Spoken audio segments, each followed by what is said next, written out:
Felfedte magát a vidéki prokátor, azaz az ügyvéd, aki 2,5 évvel ezelőtt kirobbantotta a kegyelmi ügyet, amelybe később köztársasági elnökként Novák Katalin, illetve a volt igazságügyi miniszter Varga Judit is belebukott. Egy kúria határozatra hívta fel a figyelmet a bicskei ügyben adott elnöki kegyelem miatt.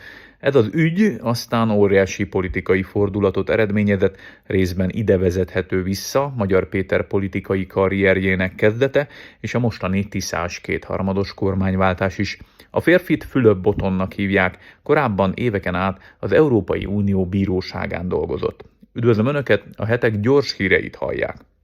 Felfedte magát a vidéki prokátor elnevezésű ügyvéd, aki 2024 elején rábukkant, majd nyilvánosságra hozta az úgynevezett kegyelmi ügyet, tehát a kúria határozatot, amelyből kiderült, Novák Katalin köztársasági elnökként kegyelmet adott K. Endrének, aki érintett volt a bicskei botrányban.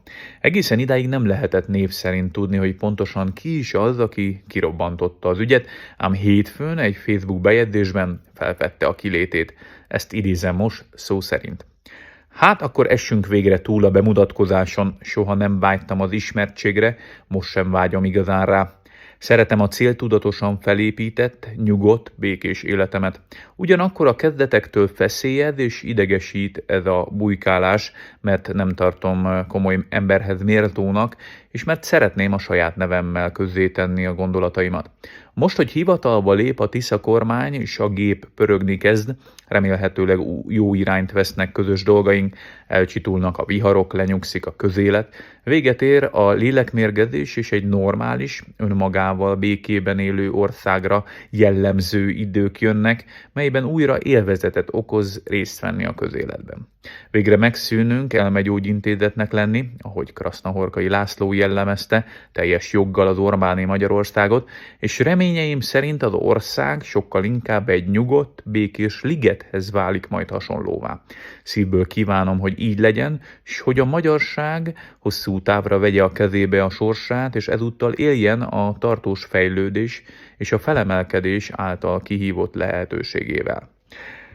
Készítettem egy honlapot, nem valami nagy eresztés, de szerettem dolgozni rajta. Fogadjátok szeretettel, közkincsé teszem az általam a folyamatosan gyarapított idézetgyűjteményemet, hát ha más is szereti okos emberek okos gondolatait olvasgatni, írásaim listáját és néhány évtizedekkel ezelőtt megboldogult ifjúkoromban írt művemet, na meg persze a honlapból kiderül az is, hogy ki vagyok, gondolom most elsősorban ez érdekli a tisztelt publikumot.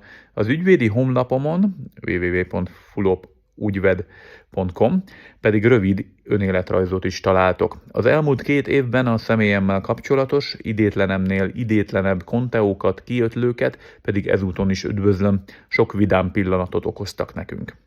És végül egy szolgálati közlemény, a nyilvános ügyvédi elérhetőségeim szigorúan az ügyvédi munkám számára vannak fenntartva, ezért azt az utasítást adtam a titkárságnak, hogy ha ezeken az elérhetőségeken nem az ügyvédi tevékenységemhez kapcsolódó megkeresés érkezik, a telefont azonnal tegyék le, az e-mailt pedig töröljék, kivéve ha úgy ítélik meg, hogy a megkeresés jogi lépések megtételét teheti szükségessé.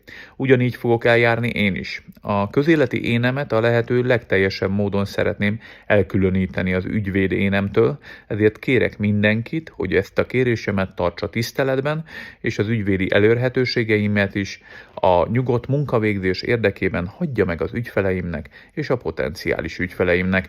A válasz reményével kizárólag csak a lenti honlapon és az ezen az oldalon is megtalálható e-mail címen keresztül lehet kapcsolatba lépni velem, mint vidéki prókátorral. Az illető tehát Fülöp Botond ügyvéd, aki a bemutatkozásával párhuzamosan tehát egy honlapot is indított, az elérhető önéletrajza szerint Győrben született, Pécsen végezte el a jogi tanulmányait, és gépészmérnöki diplomája is van. 2005-től 6 éven át az Európai Unió bíróságán dolgozott német és magyar nyelvű ügyekért felelős tanácsosként. 2013 óta praktizál ügyvédként. Köszönöm a figyelmüket, a hetek gyors híreit hallották. Ha még nem tették, kérem iratkozzanak fel a csatornánkra, és állítsák be az értesítéseket is a csengőgomb megnyomása segítségével. Köszönjük!